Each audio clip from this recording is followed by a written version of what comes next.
नाम? मेरा नाम दिलीप लालवानी, दैनिक धनुषधारी का संपादक हूँ।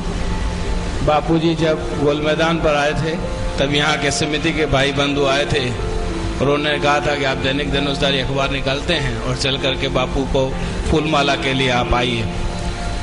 तो मैंने कहा कि ये संतों को मैं नहीं मानता, मैं बहुत नास्तिक आदमी था। सच्चाई से बोलता है, इस बात में खुशी है? बिल्कुल बिल्कुल नहीं मानता था। खैर साढ़े टेकू न लेकिन खुली गाला। हाँ, लेकिन उन लोगों के आग्रह पर मैं अपना घमंड लेकर के चलो ठीक है दैनिक धनुषधारी अखबार निकलता हूँ, पत्रकारों का वट है।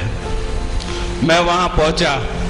बापूजी ने उस समय माल्यार्पण नगर के कहा पहले सत्संग सुनो, माल्यार्पण बाद में। सत्संग 4 घंटे चला और बड़ी मौज आ गई। जब सत्संग पूरा हुआ, माल्यार्पण करने के लिए मैं ऊपर मंच पर गया तो पूज्य श्री ने विल सिगरेट का पैकेट मेरी जेब में था तो कहा कि सिगरेट पीते हो? तो मैंने कहा हाँ बापू। बोला कितना? बोला 15 से 20 पैकेट रोज पी लेता हूँ। ज्यादा नहीं, 15 से 20 पैकेट बस। बापूजी ने बोला मांस मच्छी खाते हो? मैंने बोला पूज्य श्री रोज खाता हूँ। तो बोला दारू? में बोला रोज पीता हूँ। तो बोला ये मांस मच्छी खाते हो, सिगरेट पीते हो, ठीक लगता है? छोड़ोगे? मैंने भी बापूजी अपनी बड़ी मस्ती में आपको एक चुनौती ही दे दी थी कि आप छुड़ाओगे। आपने मुझे कहा था मुझ पे हाथ रख के बोल छोड़ दिया।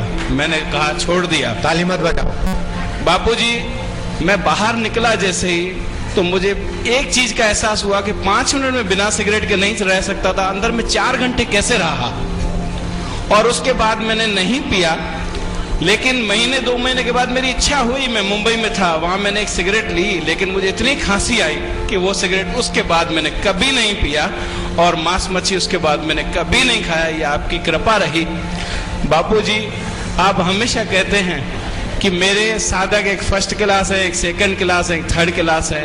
पूज्य श्री मैं आपका सबसे आखिरी नंबर का साधक हूँ, लेकिन आपकी ऐसी करुणा रही है कि मेरी छोटी से छोटी सेवा को खींच के अपने पास ऐसे ले आते हैं और इतने मुझे मार्गदर्शन करते हैं, सूक्ष्म रूप से, पूजा के रूप से, प्रत्यक्ष रूप से मुझे इतना आपने प्रेम दिया, इतनी करुणा दी।